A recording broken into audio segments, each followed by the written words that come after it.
And before we start, I would like the OGA would like to have a short silent moment in solidarity with the Ukrainian farmers and to honour all war victims. So if we can just remain silent for a few seconds, that would be very much appreciated.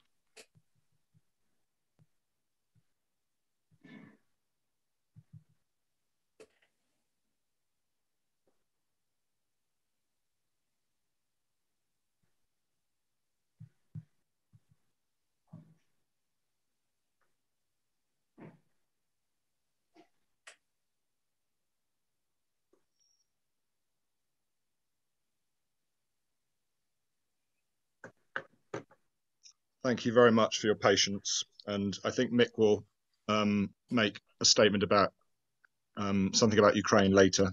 Thanks, Mick. I'd just like to give out some heartfelt thanks. I want to get this sort of in first, really, because we have had a few shifts around in the staff, and Greta left last year after a brief sort of period of being in the staff, but she did a wonderful job. So thank you, Greta, so much. I'd also like to say thank you to Holly and Phil, who have been absolutely amazing this year through a lot of tribulations in terms of obviously COVID and having to do just about everything online apart from Organic Matters, which obviously went incredibly well. And everyone, I think, appreciated being able to meet online, even though some of us didn't make it.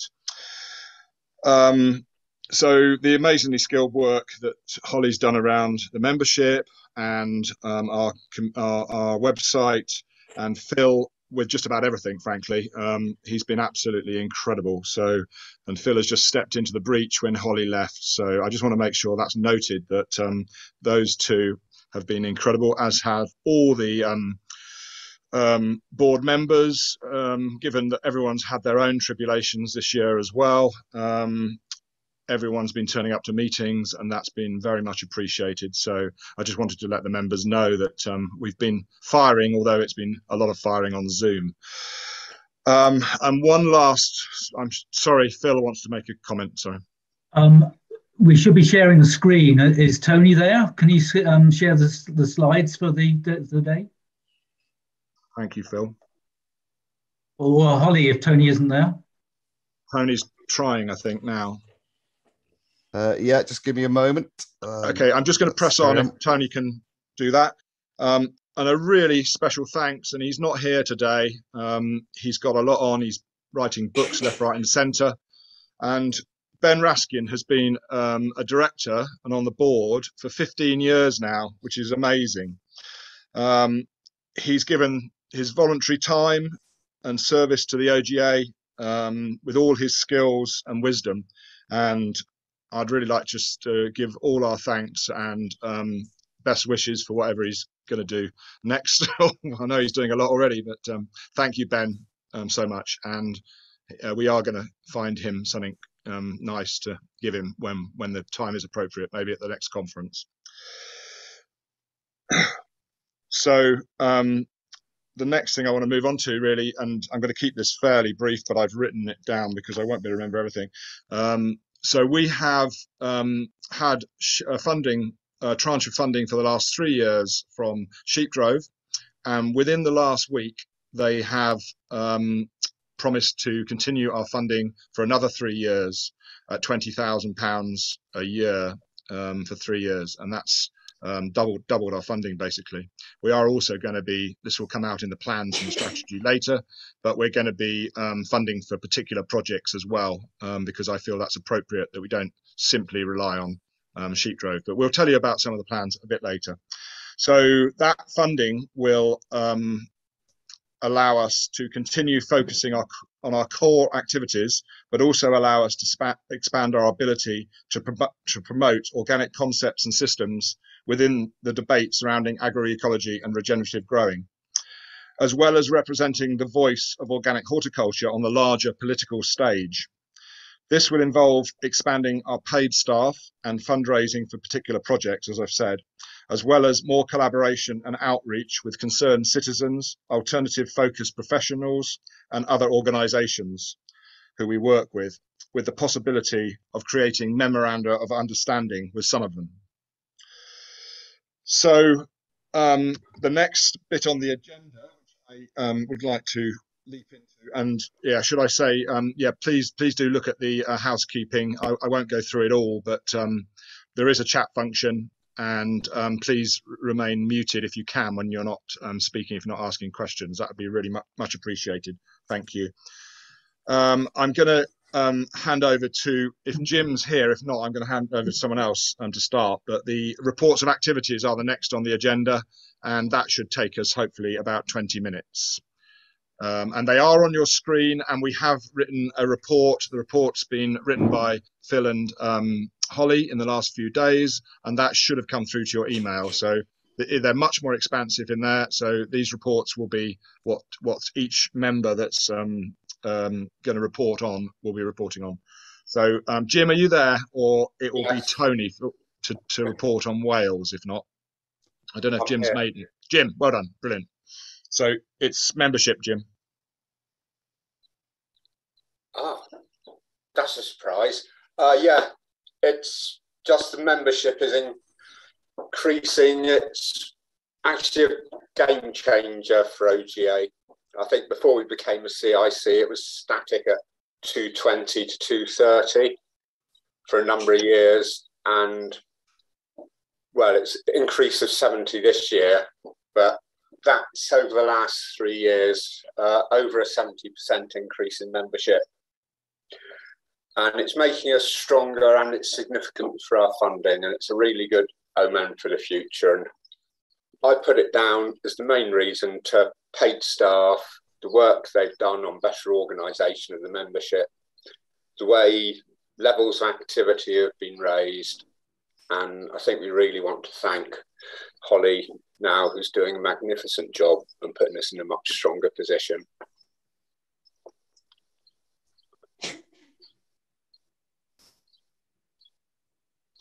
Is that, Jim, is that it?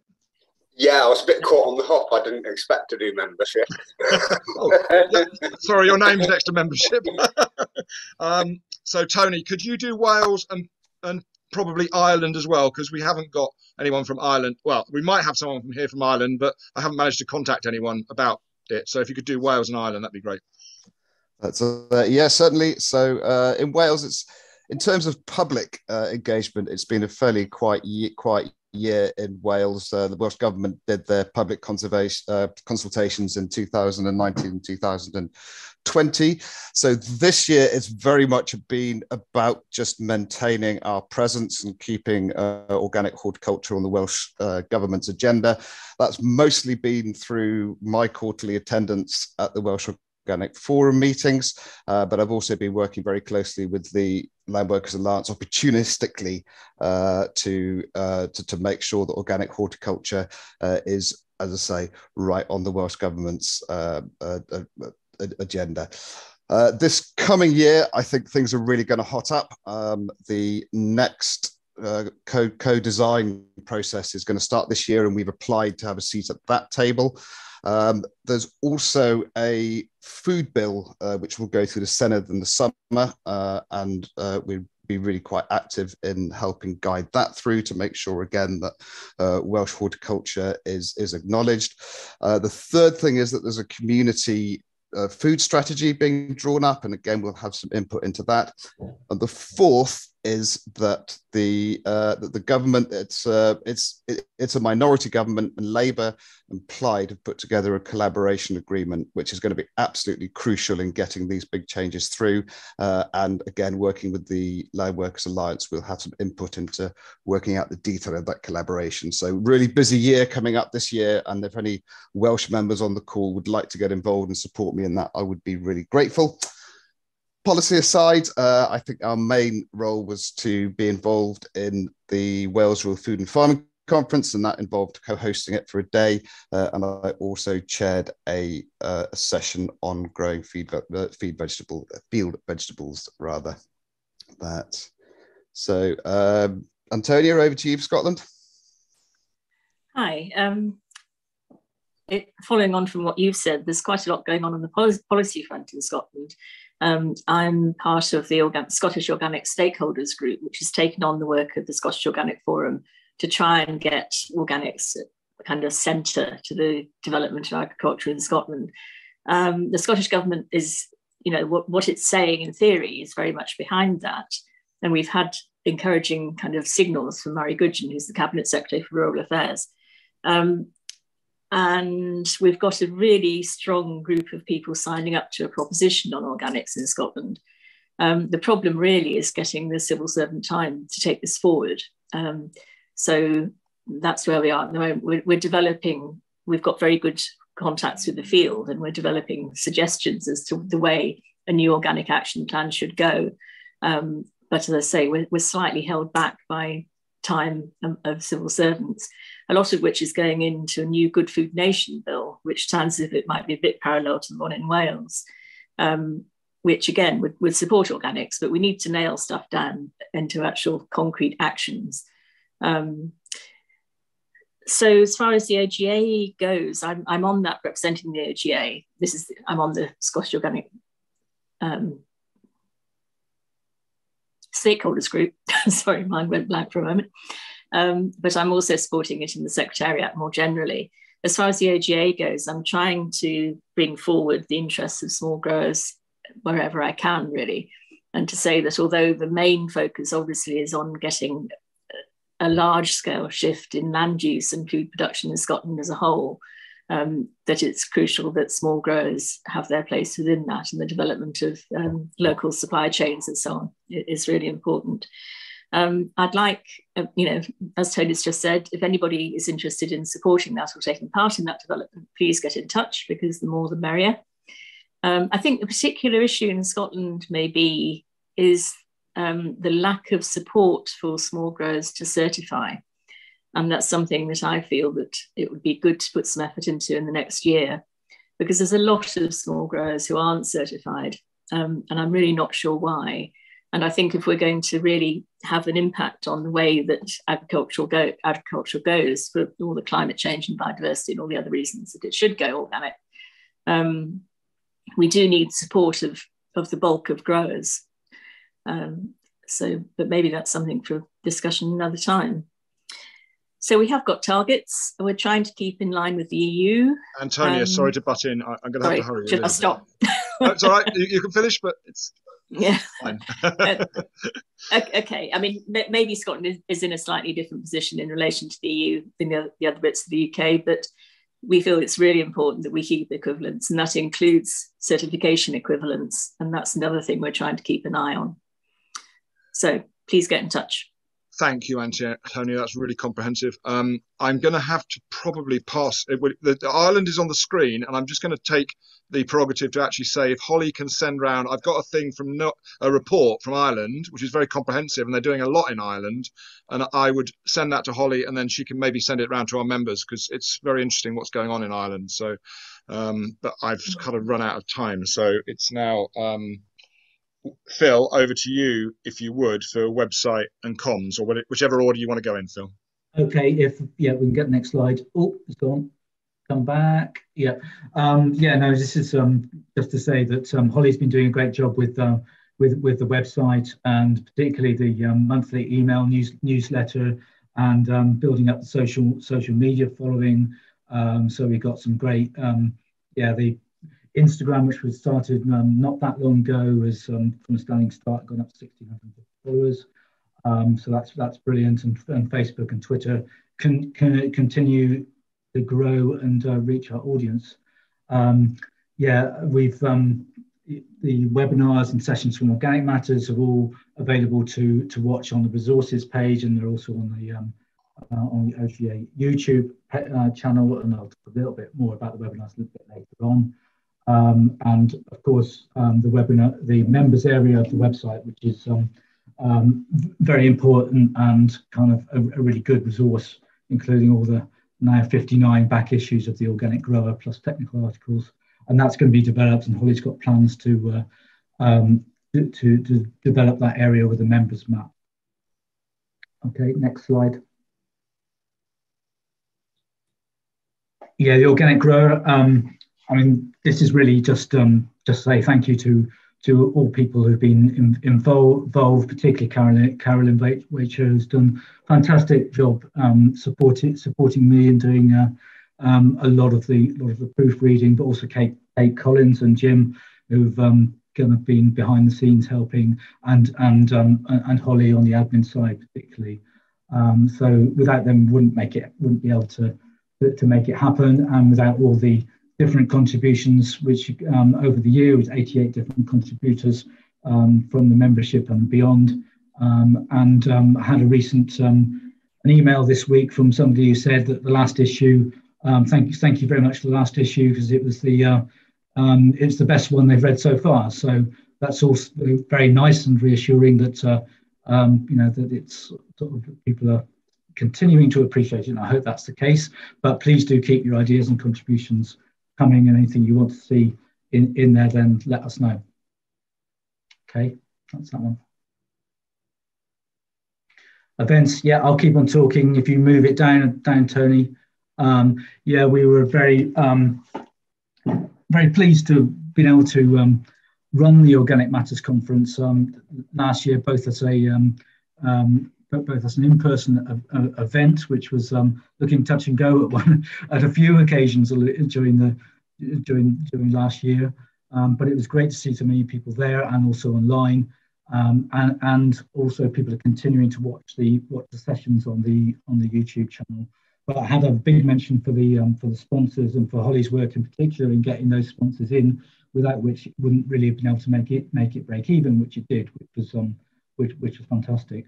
And we are hoping to run it again this year, and we are looking for volunteers. If anybody has a suggestion of where they would like the Organic Matters to the conference to be, then we'd like to hear from you. Okay. Yeah, the webinar collaboration. We're going to talk a bit more about collaborations a bit later on, but really, I think these collaborations are so important and so productive. We're a small organisation, and being able to, with the help of Farming for the Future, go into partnership with the CSA Network, Land Workers Alliance, and Seed Sovereignty Programme to run these webinars and during lockdown and beyond has been really good. We've had really good numbers, and the last webinar we had with Tolly and with researchers from Coventry on peat-free growing media, we had about 200 people took part, and we've already had 250 people view the webinar after on the YouTube channel afterwards. So I think that is really good. And the agroforestry webinar we had last year has had nearly 3,400 views on YouTube. So I mean, I think the impact that these are having, sort of beyond just the actual webinar itself, is is really positive. Yeah, just a little bit about the another collaboration that we've been running in the last year, and this is the second year of the collaboration with Land Workers Alliance, the Ecological Land Co-op, again CSA Network UK, and Pasture-Fed Livestock Association, also funded by Farming the Future, and that's been it's really starting to get going. But we had a really good, useful meeting last year with a lot of researchers involved. And we're sort of had a steering group meeting this week, and we're just looking at sort of planning for the future and how we can build that and how we can make it a long-lasting thing. There's going to be some guidelines coming out for working with growers, and we're and farmers are very much interested in it being a sort of a ground-up collaboration, that we can really get the needs of organic growers and others kind of represented in the research community, and get research that we need sort of happening on the ground.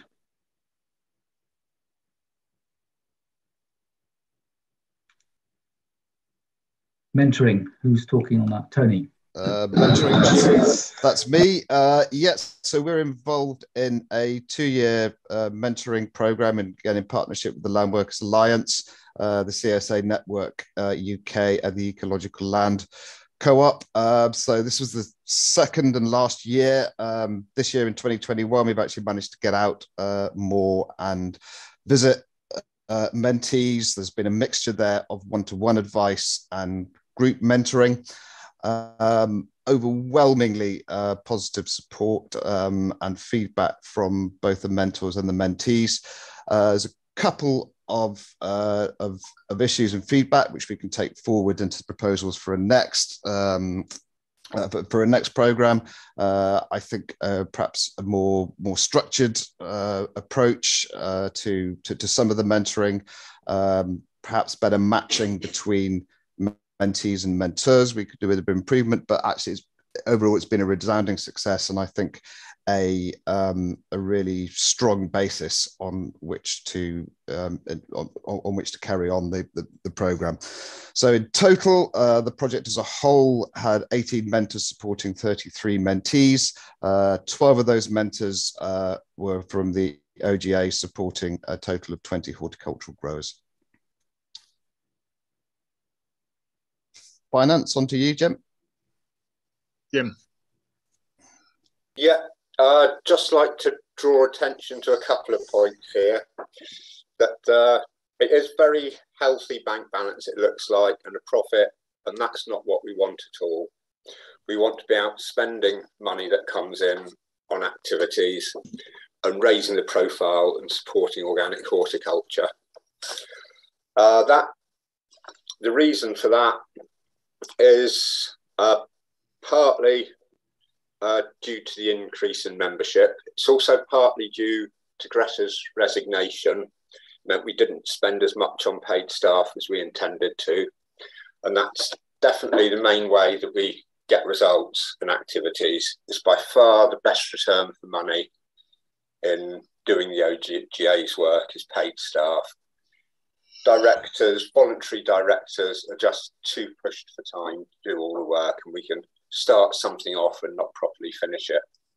Unfortunately, it is actually generally headed as admin in our books, which we need to correct that, because it gives the wrong impression that all the staff costs we're paying out is just on admin. It's not, it's on delivering activities and organic, particularly say organic matters.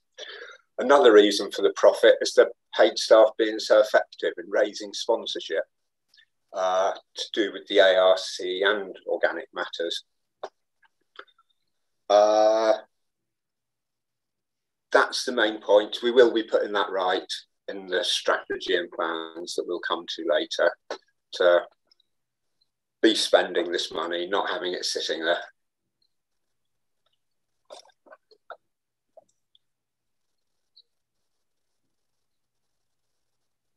This is you, I think, again, Jim. Right,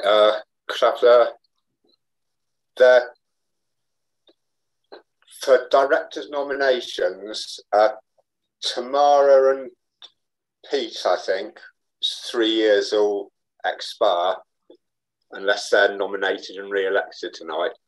But I'd like to appeal, are there any other nominations or volunteers for directors? Be much needed. Any volunteers? Could I have someone to, well, I'll nominate Tamara. Could somebody second her? I'll second her, Tony. And I'll nominate Pete. Could somebody second Pete? I'll second him. It's Jan. Oh, cheers. Do you want to do the vote, Pete? Okay, I'm not skilled enough to do this, so someone's going to have to help me out here, like Tony. How does that work, Tony? I mean, I think previously we have done it by asking if there are any objections, and I think, Jim, correct me if I'm wrong, but I think we can do that again here now. Yeah. That's good. Yeah. So first of all, any objections to nominating Tamara as a director?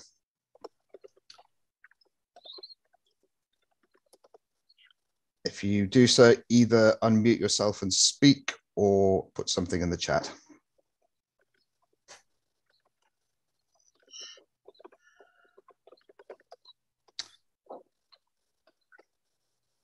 Great. I think we could assume there are no objections. So same for Tamara. Any objections to Tamara's nomination? Again, either unmute yourself and speak or put something in the chat.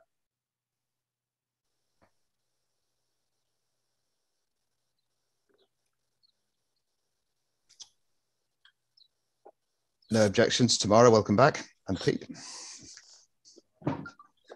Thanks, Tony.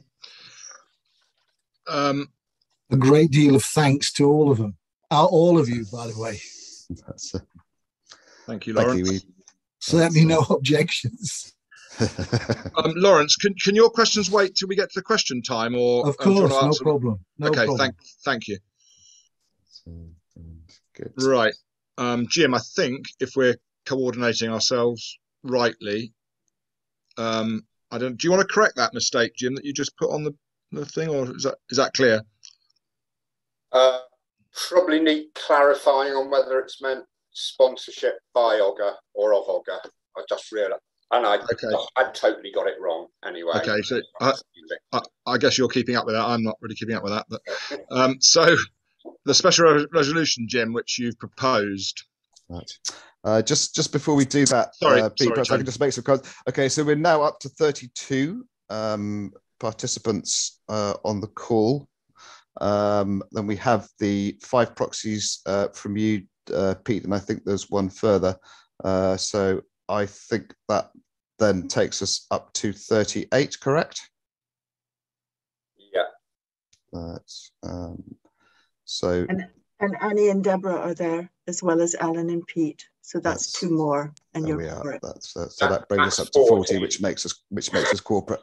Makes us core it, I believe. I don't want to scupper it. I'm sorry to say, I don't want to scupper it, but I've got 4 proxies. I just want to make clear that I don't want to be pedantic, but I'm assuming we have got to 40, but 39 is 10%, I think. Is that okay, Jim? Yeah, I think we're there. Yeah. Okay. Phew. Right. That really shows the hub of the matter why we've put this special resolution. Needing 10% of the total membership for a quorum was one of the few amendments we made to model articles for a CIC when we incorporated OGA.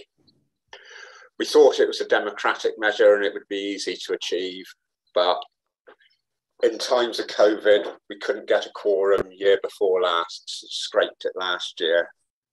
And this year we scraped it even with Eliot Coleman as the extra pool. So it's not really workable if we're going to have decision-making general meetings. So it's quite simply halving the percentage to make it workable. It's practical, not an anti-democratic measure.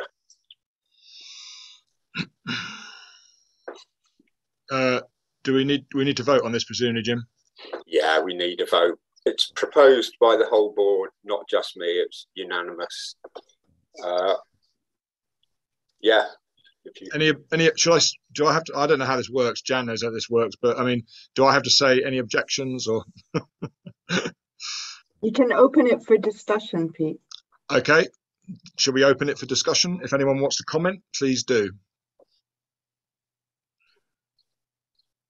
The only comment I would make is that it seems quite a sensible resolution. As the membership goes up, then usually the need for quorum goes down. So you've almost, you've had quite a big increase in membership, and we've been through tough times. So I think 5% is absolutely fine.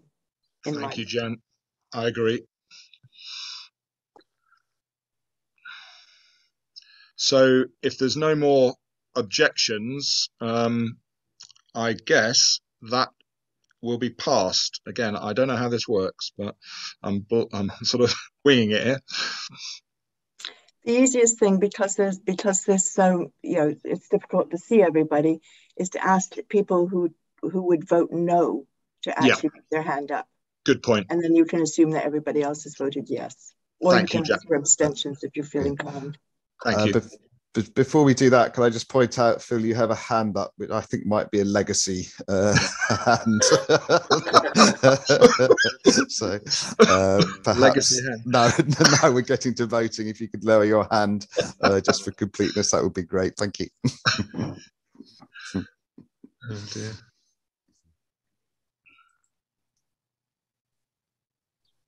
Okay, I'm assuming that's probably enough time for people to get their clickers out and click if they've got any objections. So I'm assuming that is passed. Thank you, everybody. Right, on to the next. Right, okay. We've got to the questions. So far we've got 2 questions from Lawrence. I won't read them out, Lawrence, because you can ask them yourself, I think.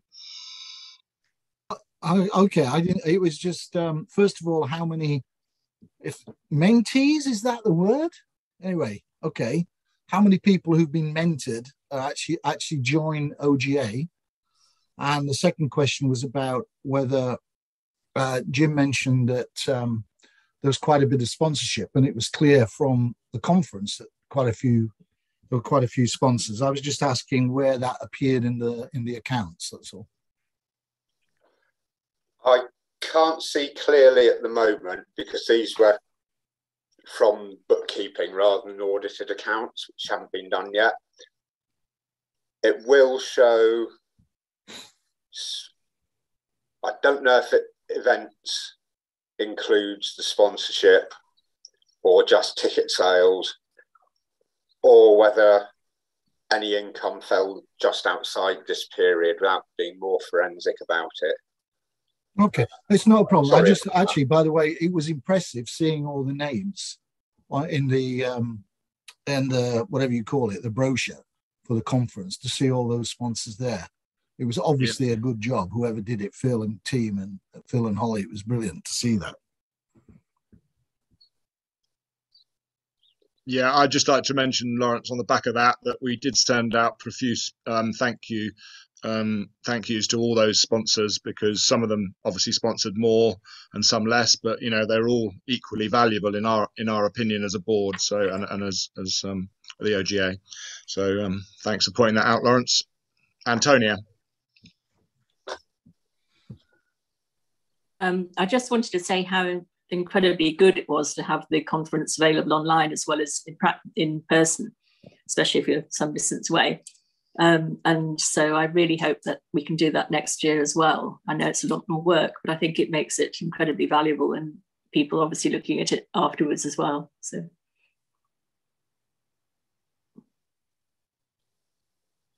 my other point, and if I can extend it a little bit to ask, because I just noticed in the report about the bursaries that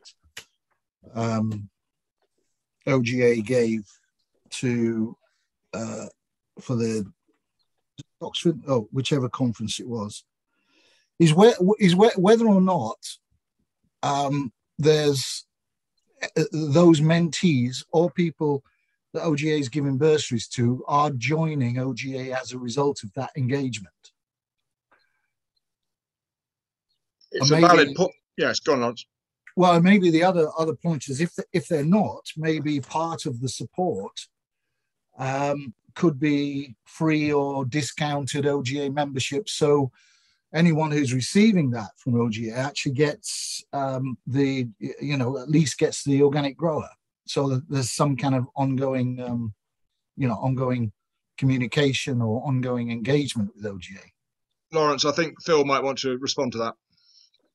Yeah, no, absolutely. That's what we have discussed, and I think there are plans. I don't know if Holly has done it yet, but we did talk about having a campaign whereby we contact everybody who was given those free tickets for the online event, and particularly everyone who has got a bursary through those Lion grants, whether they to join the OGA at a discounted rate. And I think that would be really a great way of increasing diversity and showing our support for them. So thank you, Lawrence. Thanks, Phil. Any more questions at the present time before we take a break?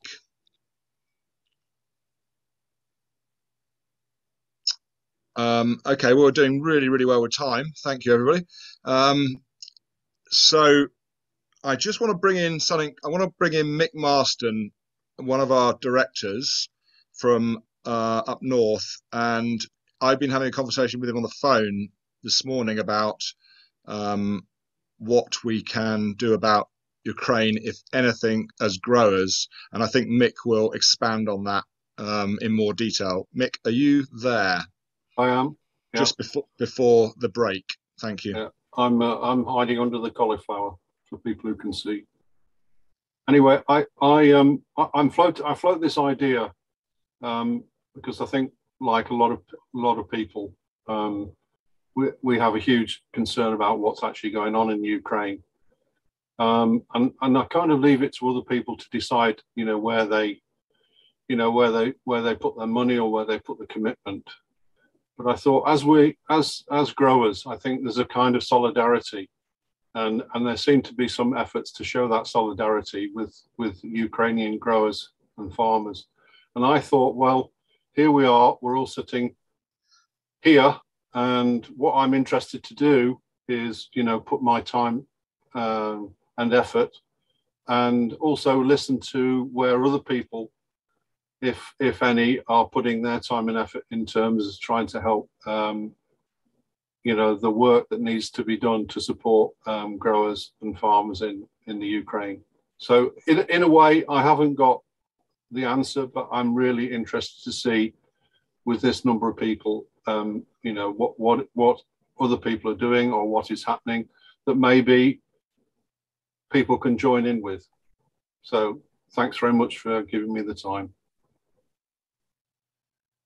I mean, if there's any responses briefly from that, thank you, Mick. If anyone wants to put their hand up, please feel free. But Mick and me did discuss, maybe if Mick's up for that,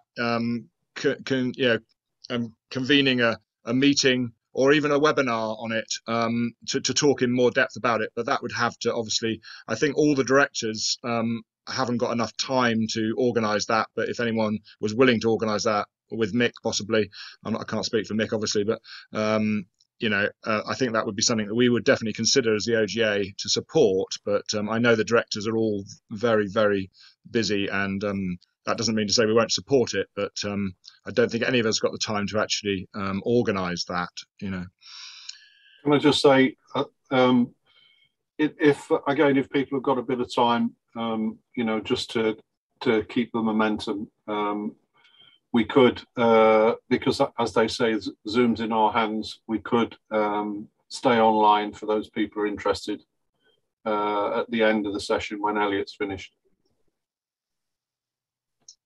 Thanks, Mick. Thank you. Okay, I think we've got 3 or 4 minutes to have a break if anyone wants to go and get a drink or go to the loo, whatever you want to do. And then we're going to carry on with the OGA plans and strategy. So thank you for your attention. Has come up the OGA plans, and I think Jim has got 3 bits of this, and Phil and me have got the last bit, which is strengthening strategic partnerships. So Jim, if you're able to crack on with, I'm not sure if everyone's back because I have no clue what's going on my screen, so I can only see Jan, Alan and Peter, so and you, Jim. So yeah, Jim, if you could crack on with the bits that you've got for the OGA plans, that'd be wonderful. Yes, certainly.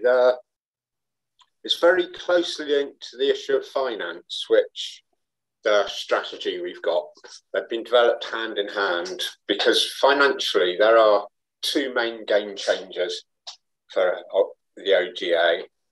One that's developed is the rise in the membership, that 170 odd new members.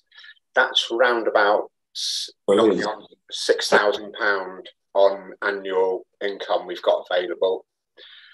And then even more significantly, there's Sheep Drove agreeing to renew the funding, but to do it at £20,000 a year. And significantly with that funding, when they wrote to us, they had guidelines and suggestions of what they'd like to see us doing and what we should do. And these points that they made matched really closely with what we'd been developing by ourselves on the board for the direction to go in, which means it's a really close match between our funders' aims and how to go about it and what we've developed, we're putting in place anyway, which I think makes that a very good partnership. Could be very fruitful with our funders. And the main aims we want to develop on, to deliver on, this isn't an exclusive list, is developing the membership and attracting new entrants. And Holly's already doing cracking work on that.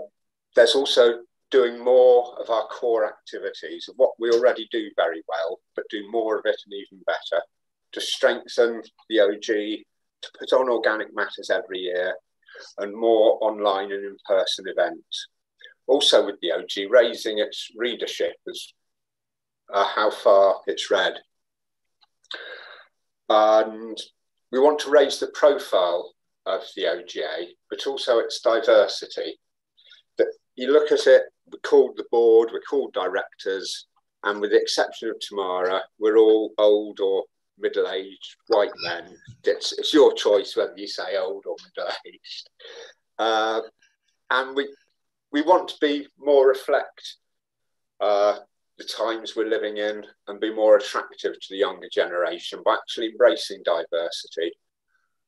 I think that's already happening in the membership, but we haven't got accurate data on that, and that's something Holly will be improving, especially at board level. And in fact, even the name the board, if we could think, I think it's off-putting, board and directors, and it's not what we're on about, being that type of old white male organisation. And we also want to increase our role in represented organic growing. The main way we're going to be going about delivering this is more paid staff. They're the ones who actually, it's not the directors who deliver our activities and draw in new members, it's our paid staff. Already there's Phil does much more than his role in editing the OG, and he really picked up when Greta had to resign. We'll be giving increased hours to Holly, and we'll also be looking to recruit one more paid staff. So we'll have a team of 3, which will make us more resilient. If one of them has to step back, it's much easier to pick up on work that they're doing. And as part of the work of this team, we'll be actually raising the funding that pays for them. Increasing membership increases the money we've got to pay staff. Getting sponsorship and funding for specific activities. And that really is the key. We're not going to try and be a voluntary organisation with directors doing it all. We can't achieve it that way. But we will, at the same time as driving the activity of the OGA with increased paid staff, we're going to try and shift the work that the board does. So instead of having regular monthly meetings where we're sometimes running around like blue-ass flies trying to chase our tail, we're going to take less frequent and more reflective meetings, probably every other month, where we actually keep more of an overall eye on what's going on and see if there's more new activities that we'd like the paid staff to run with, but also to concentrate more on this aspect of representation. There's no thought or proposal or talk of the directors' roles ceasing to be voluntary one and for any payments for it. But we will be looking to see what funds we can be made available for actual representation work, whether it's just covering people's expenses or paying people's time, so that the voice of organic horticulture is heard more strongly, both within the overall movement of agroecology and regenerative agriculture, to make sure there's a distinctly and proudly organic voice raised there, but also to make sure that the voice of horticulture is heard loudly within the organic movement, that that we put a strong grassroots growers' voice. So that's and also we will be looking to represent organic horticulture directly where we can, as is going on in Wales and Scotland. I think it's more profitable there, that they've got a government that will listen more than ours, probably. It's in England, it can feel more like banging your head against a brick wall. I think that organic horticulture never has got anything. We're not expecting to get it, so that's life as usual a bit. But we don't want to sit back and just accept that's the way it is. Any volunteers to help with this will be more than welcome. Some people, I know nobody volunteered or nominated for director nominations, but it might be more appealing for people to step forward now with the slightly different focus we'll be having on board meetings, where we won't just be firefighting and trying to stay on top of day-to-day activities. We've got paid staff that can do that far better than we can. We'll be there to support them as they build the OGA. We're hoping that aim is that this strategy develops its own momentum, feeding in with finance and actually building itself and funding itself for the future. And a key part of it is going to be making partnerships and collaborations with other organisations. And I think that's a good time to pass over to Pete or Tony, whoever's picking up on that. Thank you, Jim. That's very comprehensive. Phil, would you mind if I just said my bit, because I think you might have more to say than me? I'm not sure about that, but go ahead. Okay, thanks, Phil. And sorry, I'd just like to, and I probably should have said before, but I've just found out through WhatsApp that Eliot has joined us. So welcome, Eliot. I'll do a formal introduction in a minute, but thank you, Eliot, for coming this afternoon, and I guess we're going to see you fairly soon. So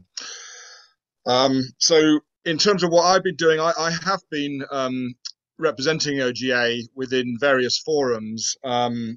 One of the ones that I've represented OGA on is the English Organic Forum, and that is frankly mind-boggling. I think we've done a pretty good job, and there's been some pretty interesting developments in the last few months in terms of organic payments and things.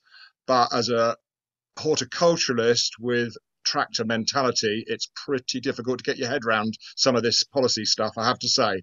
And luckily, Adrian Steele has been wonderful in, sometimes holding my hand and saying that don't get intimidated by DEFRA or God knows what. But oh goodness me, Alan was the man. I'm not the man for DEFRA, I have to say. It's totally mind-boggling. But anyway, I am there, and I am showing OGA's face, which I think is very important. I think the representation is more important than sometimes what I've got to say. I've made my position clear on 5 hectareage and how I'd like that scrapped, essentially. But I don't know. Who knows? But in some of my other places that I'm starting to make headway on, I think we have got some chances to actually influence DEFRA on certainly some of the sort of small scale horticulture, and many people are now popping their heads above the parapet. And I've had several emails recently. There's a small scale farm initiative going on, which I'm really remiss I haven't actually replied to yet, but I will tomorrow. And the other thing I've been working with Rebecca Lawton from the LWA. We've had our first initial couple of chats about how we think we can put more pressure on government, and also looking at small scale certification. That's one of the areas we've been looking at, as well as training opportunities for new entrants. Now, I don't know whether that's going to come into our new strategy as we go forward, but I'd very much hope so, because Lawrence has done quite a lot of work on this, and I know we had a session on small scale certification and how we get more of the growers that maybe are slightly skeptical about organic, you know, and are becoming more sort of, you know, persuaded by the agroecological argument. But I see no distinction between agroecology and organic. So regenerative is a bit of a different question, and we haven't got time to debate regenerative here, but those debates are actively going on within all these forums. So we don't always see eye to eye with the LWA, obviously, but my belief, and I think the board's belief, is that we have to collaborate, because we're stronger together than we are pulling apart. So, and we have to be clear when we go into these forums what our position is on organic, and sometimes, you know, we don't often think organic's mentioned enough, but the vision of the LWA, sorry, is clearly has organic in it many times, and I'm convinced that, you know, we need to, you know, work on all different levels with these organisations. The other area we're working on, I've gone back into the Farmer and Grower Board after quite a long absence, but Nathan, who's also on the Farmer and Grower Board, Nathan Richards, from, I think many people will know him from up in Pembrokeshire. He and me are going to we've got a meeting booked on the 2nd of April with the Soil Association, and some of those topics we're going to, you know, approach the Soil Association with, and I know they're open to talking about this, again, is small certification for growers, that you know, we can make it easier for growers to certify organically if you're very, very small, on a small scale. And also Soil Association have come out and started talking about affordable organic food for all. Now that's a big ask and a big question, but I'm really glad that the Soil Association are starting to have an open mind about all these areas, because you know, it's been some of our sort of Achilles heels in the past about being too expensive and all that stuff, you know, which most of us know is completely untrue. But we seriously have to have conversations about this, because the more open we are about it, I think the more traction we'll get with it. So yeah, I think the better we are represented, the more change is going to happen within the growing sphere. So Phil, over to you. Yeah. Okay. Thanks, Pete. You know, I'm not sure I've got a huge amount more to add. I mean, I did talk about the value I feel that we have within our collaborations, and there's a lot of people, a lot of us on the board who have got work. Not that I'm on the board, but we have a number of different hats and have worked with a number of different organisations, Soil Association, LWA, with Tony and with Ben on the board. So, and my experience of you know, working with the Organic Research Centre and with Garden Organics. So I think there are a number of, you know, we are already very collaborative, and I think these active partnerships that we've got can only strengthen the work of OGA, and being in those partnerships means we kind of we hear about things that are coming up, which can help, and with things, we're always looking to where the next thing that we can do, that we can collaborate with, and we have a lot in common with these organisations, and we can do more and achieve more together. The other thing to mention is that in addition to the webinars, we are looking at within that collaboration some focus groups, and we've got one that I'm trying to get off the ground, which relates to the article and the survey that we did on labour and wages in organic horticulture, which was in the last Organic Grower magazine. And so I will be recruiting or hoping people can join that for a small focus group, and also we're going to run one on diversity as well, because we think that's really important. So yeah, that's all I've got to say on that. The next bullet point, I'll just lead into it because it's on there, is should the OGA be doing more public facing activities? It's been a sort of I know it's an open question, and I don't know what people think. With that, Phil, if that's okay, can I open that up, because we've got a few minutes before I introduce Eliot, to ask the membership whether there's any comments on that or opinions about what me, Jim, and you have just talked about, or any suggestions. So yeah, if anyone wants to have a say, please raise your hand.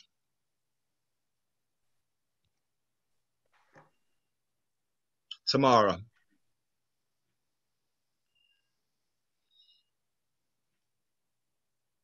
Good afternoon, everyone.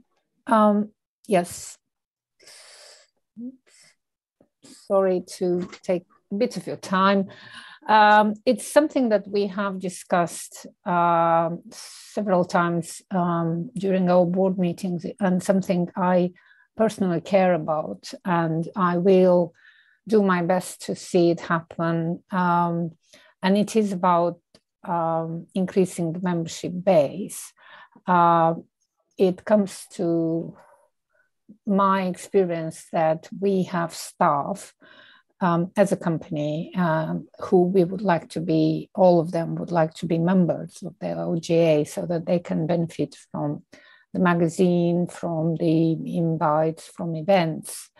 And as a small company, we would be happy to pay a bigger fee, but have all our staff join as members with specific benefits. And I think this will increase the membership base, but also most importantly, will allow staff who are, most of them are young and sort of beginner growers to benefit from the knowledge and expertise that OGA is providing. So I would like to state again that this is something that I'm very passionate about, and we will be coming forward with proposals how to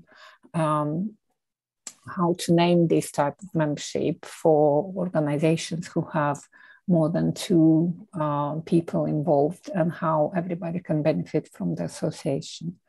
And the other thing which I'm also very much interested in indexing the materials, the articles, the knowledge that we have accumulated in the form of the Organic Grower magazine and various other articles. I think this will require time and money to develop an indexing system, but I think it's our greatest asset as an association to preserve all the knowledge that we have accumulated and to make sure it is easily accessible and usable for future members and for young growers in the years to come. So this again is something I would like to get more involved in and see how we can make this happen. Thank you. Thank you, Tamara. I'm sure that's been minuted. Antonia, I think you were next. Your microphone, Antonia, you're muted. Sorry. It's linked to what Tamara just said. I keep noticing on the UK Organic Market Gardeners Facebook that people are saying it's actually very difficult to search. And that was the big strength of the forum, which basically is not being used, the OGA forum, which is not being used. But I think that the Facebook one is absolutely excellent. And I just wonder whether there's some clever technical way that we can help make that searchable. Because several people, the same questions keep coming up and people aren't able to find past answers to it, but it's a very good resource, I think. Thanks, Antonia. I'm sure that's been minuted as well, and we'll bring that into our next meeting, director meeting.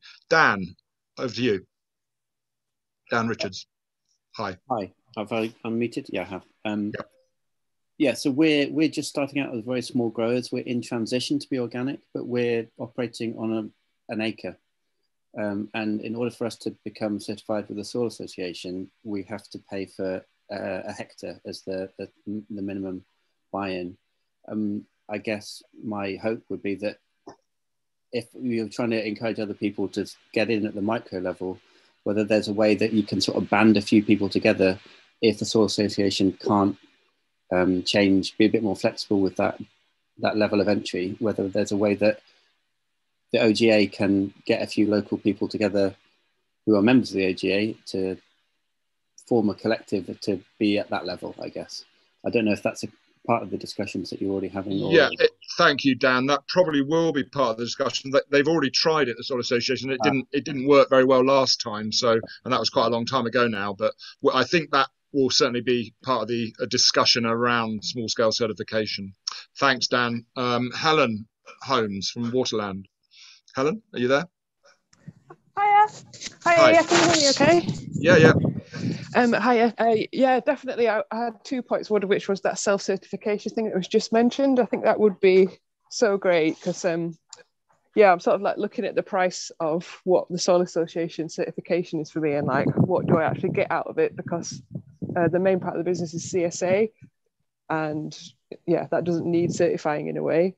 And then the rest of the wholesalers are actually, they already accept produce that's grown to organic methods and not certified. So I'm not looking at that going, is that £500 I really need to spend?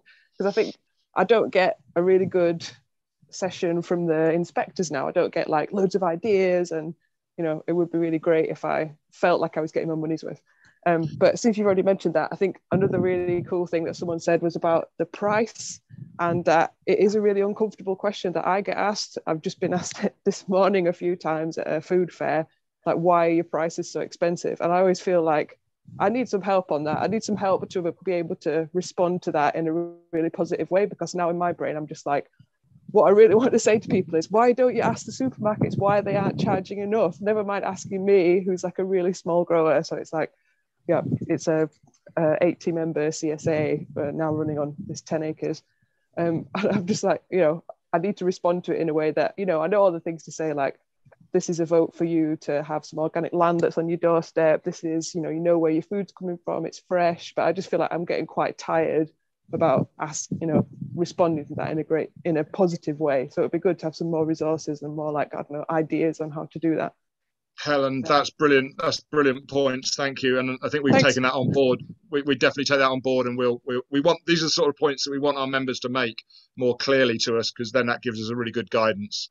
Thanks, Helen. Lawrence. Yeah, the point about, it links to the last 2 things actually. The point about public facing is that there isn't one great massive thing called the public. There's lots of different slices. And I think OGA does need to be looking at some slices of, in inverted commas, of public, but needs to look strategically at how it does that and which bits is it talking to, which bit of the public is it actually talking to. And clearly the conversation about prices and why is organic so expensive, which we all know it's not always so expensive. Sometimes it is, sometimes it isn't, whatever. That's a public facing conversation. And it's one that I think we've got to start having with people who are not growers. That's one of the kind of public conversations that we need to have. Similarly, let's not call it small scale certification. It's participatory certification. Sorry. And it's an important distinction, because what the Soil Association is talking about, what the EU regulation is talking about, is group certification, which is third party. It still requires that kind of bureaucracy to do. What we're talking about with participatory certification is growers in a group, in a locality, coming together to peer certify, to help certify, to look at, inspect, if you like, monitor each other, and to, as part of that, improve performance, develop technologies, exchange ideas, and so on. But the big thing that everyone seems to skate over is it's also a means of engaging with people who are buying from local producers. I know lots of growers say, we don't need certification, people can come and see what we're doing. But actually, most growers don't do showing what they're doing very well to the people who buy from them. So this is about a kind of ongoing. The idea of participatory certification would be an ongoing information exchange, education, public-facing creation of a relationship directly between a real, viable relationship between growers in a locality, in a region, which, however you care to define that, and people who they're buying from, and their families and others. So that's the kind of public facing thing that I think we should be looking at, rather than necessarily a great big sort of amorphous mass of the public. I think it's possible even within the OGA's limited resources, and it just needs a different strategy to look at. Thank you, Lawrence. Maybe I should have a chat with you before I go and talk to the Soil Association. I've just thought about that. Okay. Right. So thank you. If there's no more questions, we are into the time that we were going to allocate to Eliot. So Eliot's here somewhere on the screen. I just saw his name. So without further ado, if everyone's okay, I'm going to introduce Eliot. I can't. Oh, there you are, Eliot. Hi. Lovely to see you. Sorry, Pete, can we declare the AGM closed? Oh, sorry. I didn't realize that's what we had to do right now. I think so. Okay, so this bit of the AGM is closed, if that's what you're suggesting, Tamara. Yep. And we're going to move on to a presentation by Eliot Coleman. And we will have some questions time for Eliot after he's talked. So I think a lot of people here, because we're all, well, I don't know if we're all growers, but certainly most of us, I think, here are growers, will know Eliot from past relationships we've had with him, or his books. He's written some incredible books, as we all know. He's one of our most esteemed organic growers. And the OGA would like to thank Eliot profusely for making the time to join us this afternoon from the US. When I read Eliot's New Organic Grower nearly 30 years ago, it totally inspired me to start as a grower, ending up with 30 acres of veg. His wisdom, expertise, and brilliant organic systems have guided countless others along the way. And many of the most accomplished growers around the world, now shining, can trace their lineage back to Eliot. He remains, as ever, provocative and inspirational. Over to you, Eliot. Your microphone's on mute, Eliot. Microphone, Eliot. Can you hear me? Hello, Eliot. Oh, yeah, okay. You've done it. Brilliant. We can hear you now. We can hear you now. Good afternoon to all my English friends. Just for some background, I should mention that my first American ancestor came from Marlborough in Wiltshire, was a shepherd, and arrived in the US in 1632 as an indentured laborer. And after he worked off the indenture for 7 years, he was on his own. And yeah, I hope we haven't been indentured since then. I just wanted to start with a few things, and we're going to start with something that starts in the British Isles.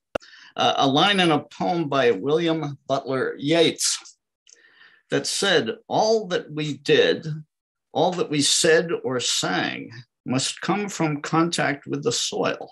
From that contact, all things, Antaeus-like, grew strong."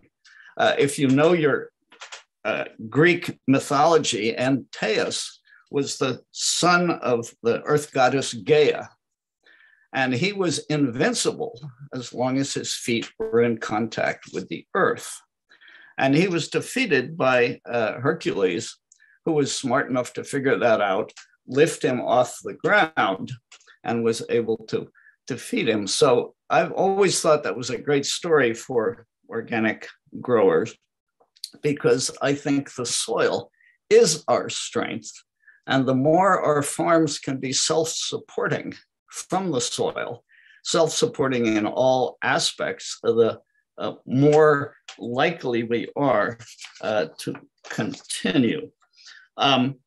However, in an overly commodified world, there are more and more people trying to sell us inputs to supposedly aid us, and I happen to think we don't need them, that we can create our soil fertility right at home. And when we started out, it was interesting, and I've been in this game since 1966. We didn't have to prove chemicals wrong. all we had to do was prove ourselves right. And we did that by growing incredibly tasty and beautiful crops.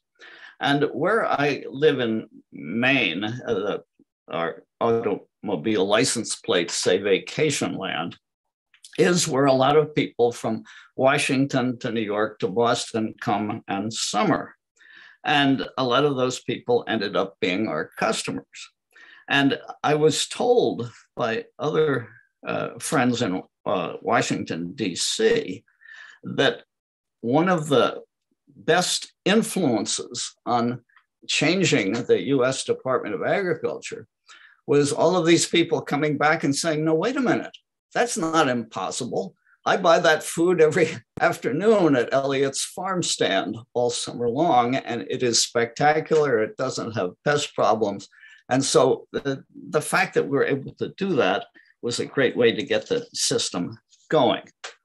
However, even though we were able to do that, other things were going on. And Barry Commoner at Washington University out in the Midwest somewhere wrote a study comparing large organic farms with a bunch of large chemical farms.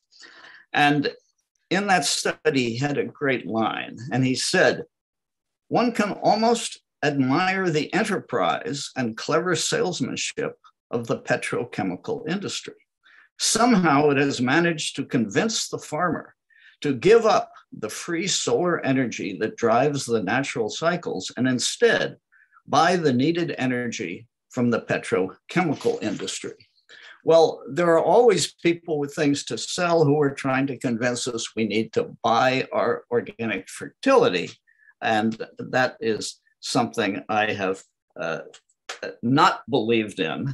And to understand that better, you have to know that I started here on wooded land. It was a spruce fir forest. It was all I could afford. It was sold to me by some very nice people who sold it at a giveaway price. And so I cleared the trees off, but there was only about 2 inches of poor topsoil underneath that spruce fir forest. But one thing about living in vacation land is that I couldn't have afforded to buy a farm because they've all been bought up by the summer people. And they hire people that come in with rotary mowers every summer to keep the farm look. And so all I had to do was to go to any of these people nearby and tell them how dangerous it was, what a fire danger it was to leave all that dried grass in the field around their house. And wouldn't they like me to pick it up and haul it off? And they would, and I did. And we were, for years, making just tons of compost from what these people were giving away to me. What I realized, the reason I knew it would work, is that manure is nothing but grasses digested by cattle or sheep. And we used to make huge windrows of this. We found after a while that mixing in a little Montmorillonite clay got us a better compost at the end. But that was how we created fertility here. Either after it was composted, or we would spread it on the soil in the fall and let it decompose over winter and till it in the spring. And so that's also part of why that article that Phil was anxious to put in your magazine, thank you, Phil, talks about tillage, because I wouldn't have a farm here if we hadn't spent 50 years tilling organic matter into the soil. And not only with a tiller, but we also have a chisel plow to deepen the soil base. And that's been incredibly useful also. And so the references in that article to Faulkner and his books, really, it's just fantastic how astute he was back then and how much resistance there was, because basically he was undermining the same business that we undermine.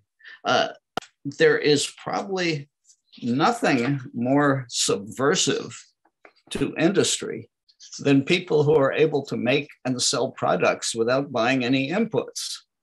That is just a frightening idea. And that was what Faulkner was proposing. Everybody focused on the fact that he condemned the plow, which was an interesting side story, but had nothing to do with the real points he made. And the real points he made were about the independence of farmers if they just focused on what the soil could provide. Now, when I started out, one of my best sources of information were all those books published by Faber and Faber in the 40s.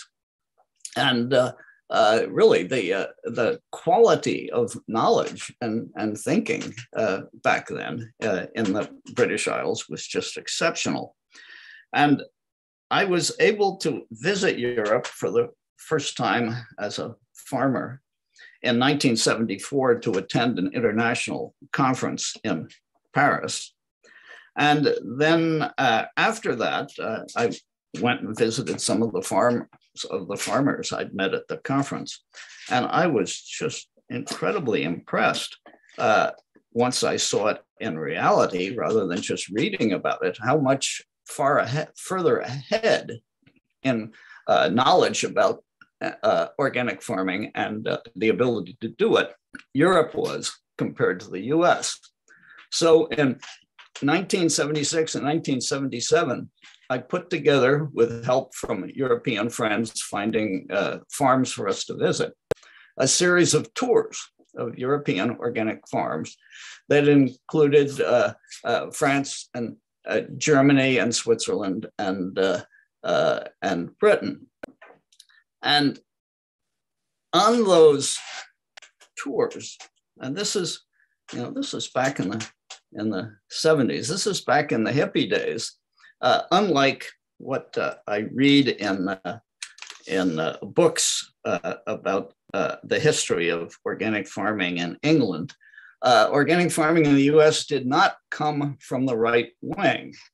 Organic farming in the US was the province of the left wing.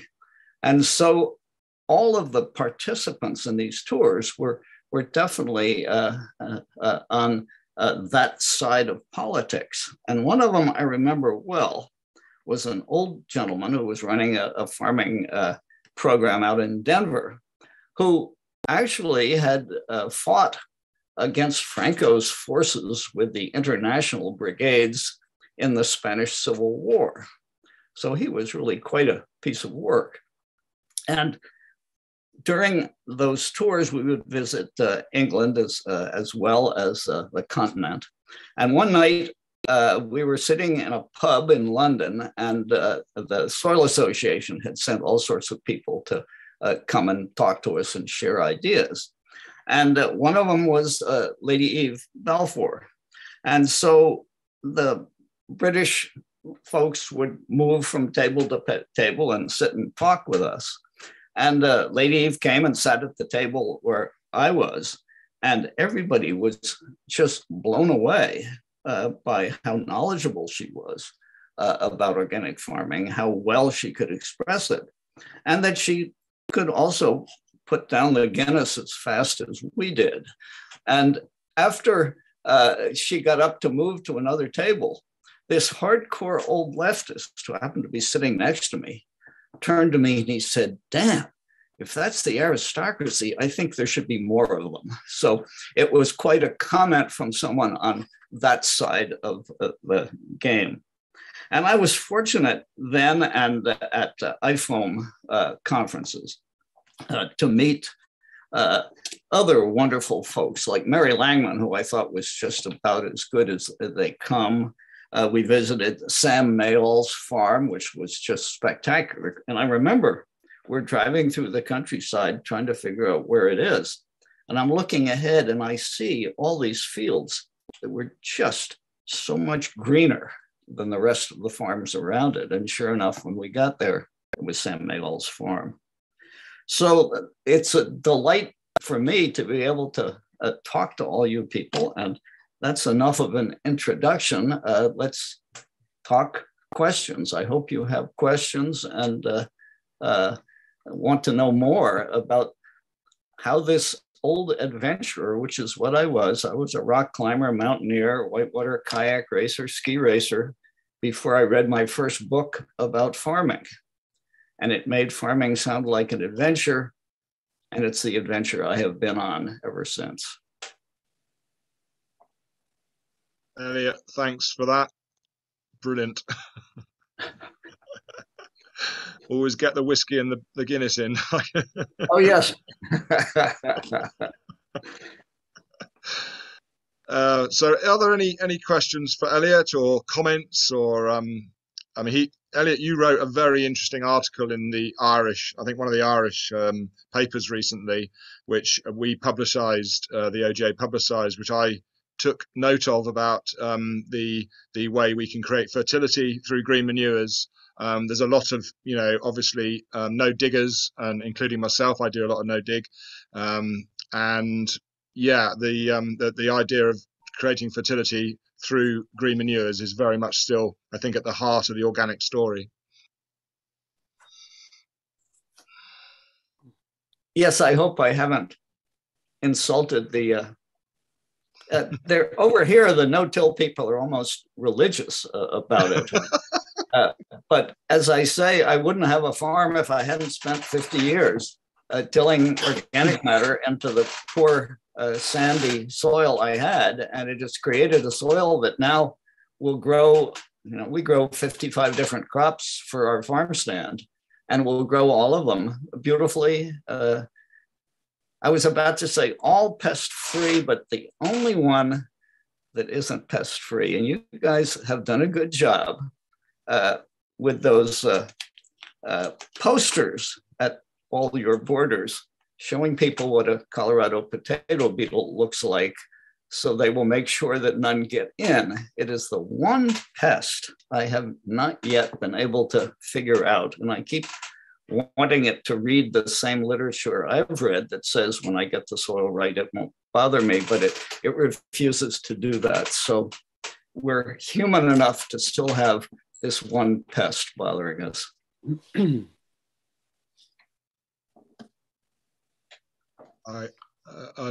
Lawrence, yes, Lawrence has got his hand up.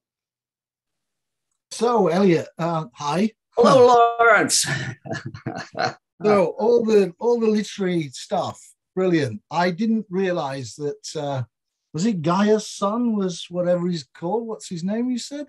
Antaeus. Okay, him, right. He was a legendary giant in the Greek religion. Okay, but I love the story that Hercules did him in when he lifted his feet out of the soil. Exactly. What would have happened if his feet had been in 5-10 inches of bought-in compost? Oh, that's great. In other words, at which time does all of this bought-in green waste or other kind of compost? Well, I should add soil or something not soil, and something that is akin to all the problems of conventional farming. But it just happens to be called organic because it's organic material. Lawrence, I should add something in about municipal compost. And if you go on the web and go to the website of the Maine Organic Farmers and Gardeners Association, you will see that in Maine right now, there is a terrible problem with chemicals known as PFAS. And the word stands for perfluoroalkyl substances. And years ago, the Maine Department of whatever it was, and not a very intelligent one, encouraged the spreading of sludge on farmland. And so there are wonderful organic farms in Maine right now who have shut down and taken all their products off the market because 30 or 40 years ago, before the present farmers bought the land, it was spread with sludge that contained PFAS. And I don't know if that has been publicized in other states in the US, but it is really a problem. There is now funds to keep these people in business. And the trouble is that these are known as forever chemicals. They don't go anywhere. And they are very bad for people bother your liver. They'll inhibit women from getting pregnant. They cause all sorts of problems. And so it's because of a sort of natural hippie suspicion of what the world out there had that I've never brought in municipal compost to the farm, because these municipal composts can so easily be polluted with these sorts of chemicals. The only compost we ever used to buy was from an organic dairy farm that I know well and that I thought made excellent compost.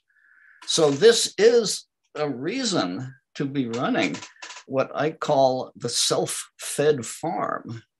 Because if you run a self-fed farm, there's no way any of these nasties can accidentally get into your soil.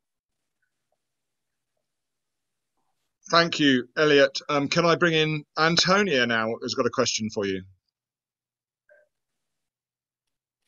Hi. It's just your comments really on how the OGA can have better links with what's going on in the United States, because I've been following a bit what's been going on with the Real Organic project and what sorts of organic agriculture are actually certified in the States, which would not be certified here. And I wondered how you see the OGA can have better links with other countries in general, but given where you're speaking from, the US.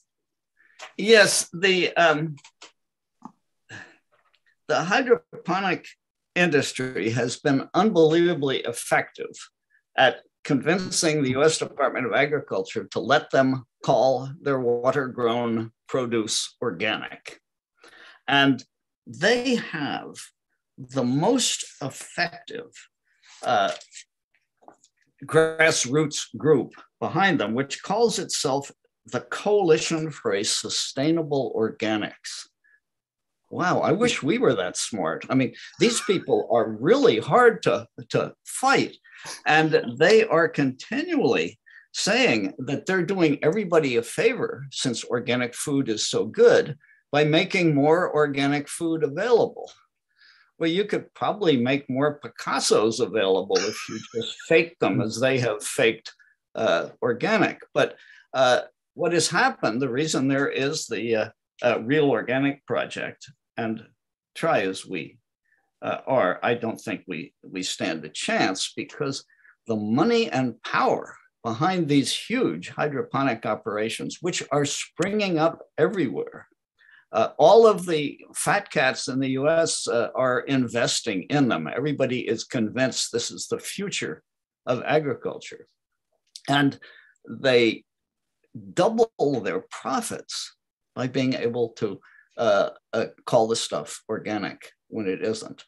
And we have been writing articles, putting together symposiums. If you go to realorganicproject.org, you can get to see some wonderful talks by US farmers stressing the importance of soil.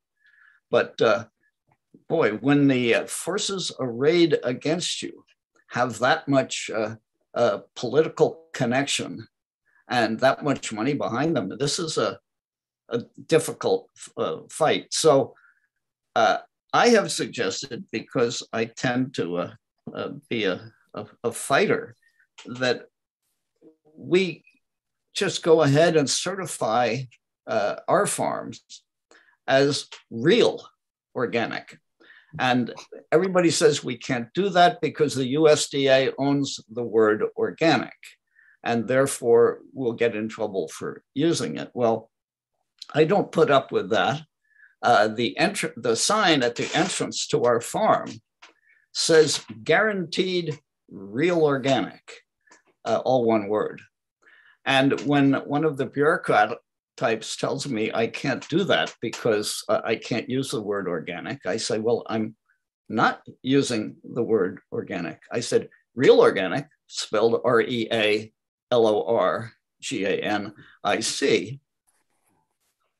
is not a word they control.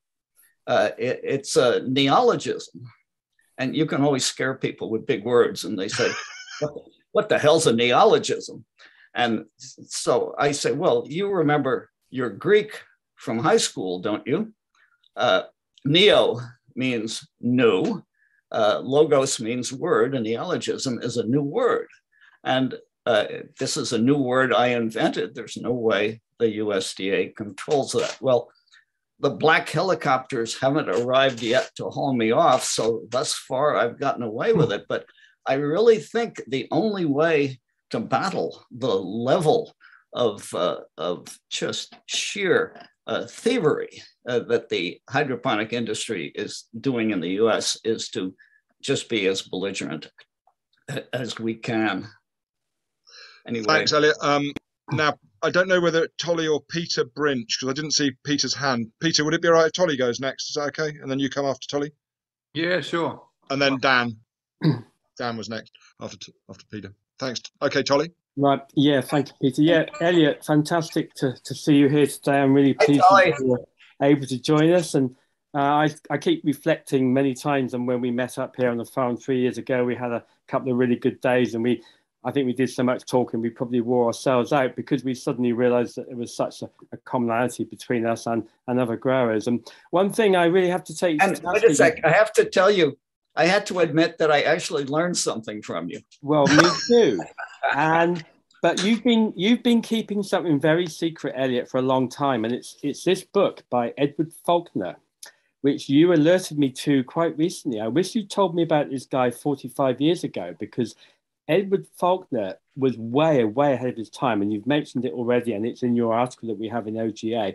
This one book, suddenly, when I read this a few months ago, everything gelled absolutely perfectly into place, because this guy has been thinking exactly the way I sort of was trying to think, but hadn't really managed to really join it all up together. This guy had done that already.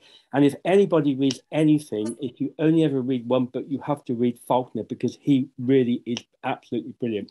So he kind of reinforced what we both believe in, which is to manage your farm, you manage your soil, and your soil is capable of producing whatever you want, providing you treat it properly. You don't have to bring in huge amounts of stuff from outside. And I think, you've started that message, and I'm carrying it forward. And, I've come up with this term soil obesity, which most people kind of get an idea of what I'm talking about. And I know you also understand what I mean by soil obesity. So we're really pleased that, you're still around talking this stuff and still teaching us young people, to go ahead forward. And it's a great pleasure to see you, and hope to meet you again in person at some point. But Edward I would love to get back over there. Yeah, well, I've made it to 83 and I'm still farming and still enjoying myself. So I must be doing something right. Eliot, can I ask Tolly what the title of that book is? I know you said Edward Faulkner. Yeah, Edward Faulkner, Ploughing in Prejudices. It's available. I've got this very old copy. There's a few around. Yeah, Edward Faulkner. He did another one prior to this, but Ploughing in Prejudice, and he looks very much about tillage, inputs, and how the soil can very much regenerate itself, providing you look after it in the right way. And the key to unlocking soil is fungal activity. And I found that the way to do that is through wood chip. As you all know, I'm a fetishist about wood chip. Okay, that's for another day. Brilliant on wood chip, Tolly is. Peter Brinch. Yeah, thank you. Simply, this is just a comment about the Colorado beetle. I don't know whether you're familiar with the biodynamic ideas that we try how we try to deal with pests and so on. So there is a way with Colorado beetle is that you would collect them and then you would burn them and then you would scatter the ashes, I don't know whether you're familiar with these sort of ideas, but I'm sure that the Biodynamic Association in America, if you wanted to just to inquire with them, that they would be able to give you a bit more information on that one. I know that in Switzerland that they have had very good results with that. Thank you, Peter. I've actually tried that. Yes. I have tried turning them into a bacterial soup and spraying that on. Yes. Years ago, before it became unpopular, let's say 30 years ago, I did find that rotenone worked very well, but then again, it's no longer available. But that was the only time I ever used a pesticide. We have found that if we mulch the potatoes, that the stress on potatoes comes from the soil being too warm and the moisture levels not being consistent. Mulching does help and cuts down about, I would say 75% of the potato beetle problem because the plants are more resistant. But I've never gotten it to 100%. I actually think I would be very unhappy if I finally overcame the potato beetle because there would be no final cliff to climb. So maybe this is just keeps my mind active. But thank you for that piece of information. Yeah, something to do with your climbing background there, Eliot. Colette, could you're next, I think, and then Dan. Hello, Eliot. Sorry, I think I've jumped the queue. No, you're right. Eliot, I'm a bit starstruck. Would you? This is no interest to anyone else whatsoever, but it might help in the long term. If you have met Eve Balfour, was I right in that? Did I hear right, Eliot? Yes, you did, Colette. Yes. Yes. Would you be open one day to being interviewed about that? Oh, absolutely. She was just an amazing force. And to be able to write her book when she did, that first came out in what, 1942, 44? I mean, that was, boy, there was hardly any information at all at that time. And she successfully pulled it all together. And she had a brilliant mind for thinking about these things. In fact, I think I have a copy of a small pamphlet she put out, which I think is even better. Find Eve Balfour's book, The Living Soil, right to your left, And right next to it should be that little pamphlet in there. Yeah. Okay, never mind. I can't find it, but there are other things she wrote. When I was in England on those tours years ago, there was a wonderful woman named Joy Griffith Jones at the Soil Association who helped me put together a full set of back issues of Mother Earth. And there were just wonderful articles in there from years ago. The quality of information available. Here it is. Yeah, it was called Land Health. And it was a little pamphlet put out by the Soil Association. And it really, I think it's as well written as anything. I could scan this, Phil, and send it to you if it's something brilliant you can't find. Eliot, thank you for that. We've got a couple more questions still. Can I just hand you over to Dan? Dan, you're on mute. Yep, okay. And then Nikki. And I think Oliver Griggs had his hand up, but I'll come to that in a minute. Hi, Eliot. Hi, everyone. I guess my question would just be, if you were starting out now, as we are here, just on a small holding, but if you were starting out now, how would you change anything or how would you approach it, given the farming culture that exists? You already mentioned hydroponics. Yes. Yeah, back at the start, when the only information beside the publications from Faber and Faber available in the US were from Rodale. And since Rodale had a magazine, the magazine was filled with ads for this and that organic fertilizer. So I actually bought some of them back then because there was no better information available. And I could have read Faulkner a little more closely at the time, but I hadn't, I probably wouldn't have bought any of them. I would just start out making as much compost as I possibly could from all the organic matter I could get. And you want a good crop rotation, cover crops. Who was it? One of the best books on agricultural new approach by Hainsworth. Hainsworth says that, and I don't know, he wrote that back in the 50s, long before people were pushing cover crops. He said crops grow so much better if the soil is at a cover over winter. So these were, ideas that everybody thinks are new now. They were old ideas back then. But basically the classic organic farming ideas of compost, cover crops, green manures, crop rotation, that's the basis of it. And if you do nothing but that, it will work. Brilliant. Thanks, Eliot. And thanks, Dan. We've got a couple more. Nikki, are you there? And then Oliver. Hi, thank you. A bit of a follow-on question really from that, and to do with remediation from agrochemicals. So land which has had intensive potato farming for 25 odd years, I just would be grateful for your views on if there's any remediation methods which might be worth considering specifically to get rid of the pesticide residues. Yes. What's interesting for all the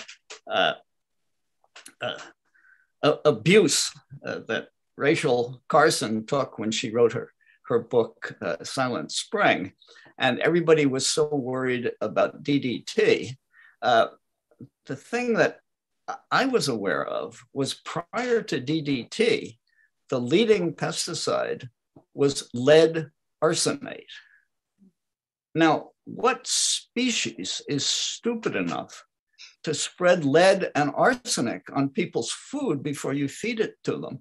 The thing about DDT was it would eventually decompose, but lead and arsenic are elements and they're in the soil forever.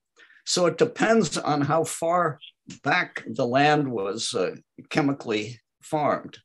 Other than being detrimental to the crops growing at the moment, chemical nitrogen, superphosphate, all of the potassium inputs from the chemical age they're not going to bother you in the present.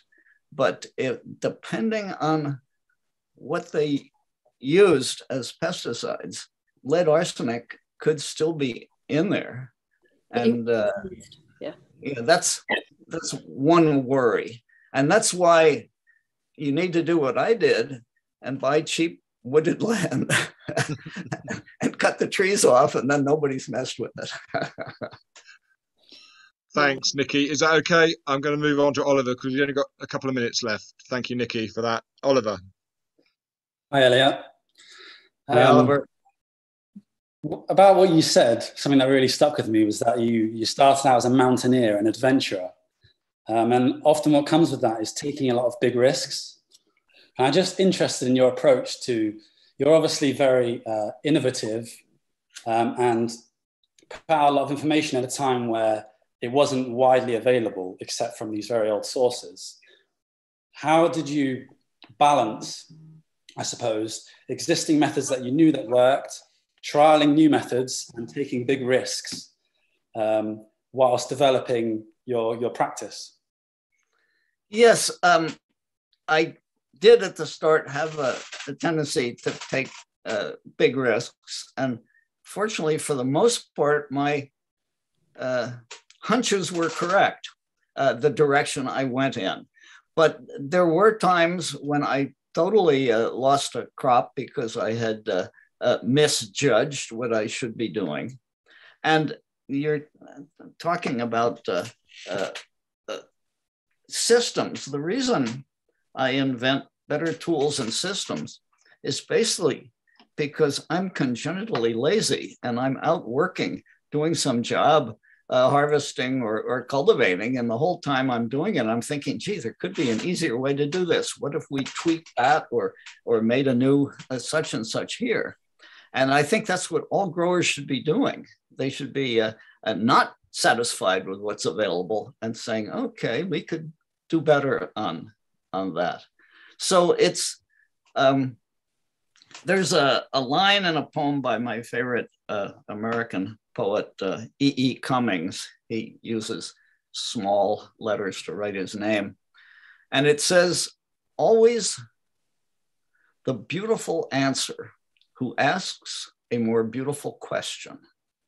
And that's what organic farming has been. Every year there's new answers, and every new answer asks a more beautiful question that leads you on to how to do it even better. And perpetual improvement is the name of the game. Brilliant, Eliot. I love it. All the ones that have followed you have, continuing to do that. Lawrence, I think you got your hand up. If there's time, it's one comment about Eve Balfour. There's several others here who could also add to anecdotes about Eve Balfour, not all of which are as glowing as Eliot's. But anyway, the other point, the question about seed, Eliot. Yes. What seed do you use? All organic seed? Do you use open pollinated seeds? Do you seed save? Just very quickly about, because it is increasingly and ought to be an increasing issue here. I'd be just interested to hear what you do on, what's your thing about the seeds that you use? Yes, I buy practically all of my seeds from a US company, Johnny's Selected Seeds. They also sell all the good small tools that we've developed over here. And if I am talking to people specifically about how to make sure that you're still in business forever, I suggest open pollinated seeds because they can't be denied to you or you can't be kept from using them because they're in the public domain and they're self-replicating. So you could feed yourself forever and ever. Some of the fancier seeds, there were some wonderful leeks a few years ago that we were growing. I thought they were better than any leeks I'd ever used. But the seed company dropped them, and boy, we've been scrambling around to find other leeks that are that good. And we actually ended up with an OP leek, so maybe we should have been there in the first place. We try and get organic seed. In fact, that's become easier and easier. Who was it? Chase years ago, who was the first seller of organic seed in the world in England. Yeah, I bought a set of cloches from them at one point. But no, and there are US catalogs now that specialize only in organic seeds. So if you stick to them. Do you seed save? How much seed do you save of your own seed? Only one old bean that isn't available anymore that I've always liked. It's a Italian type bean, and it's a pole bean, and they are edible from the first tiny one that appears until they're massive and long. And I recommend that to people for their home gardens because here's a crop that will feed you for the longest possible time. Would you recommend growers save seed or leave it to growers, other professional seed savers, specialist seed growers? yeah, Lawrence, the professionals are doing it awful well. And now that organic seeds have become a major factor in the seed world, I tend to leave it to them. In our climate, we get some awful wet falls when it would be hate to be waiting for the weather to dry out so I could get my seeds harvested. And most of them are grown in climates where that isn't a problem. Thank you, Lawrence. And that appears to be, we have got to 4 o'clock, and I think we probably need to wrap up now. Eliot, thank you so much for your time this afternoon.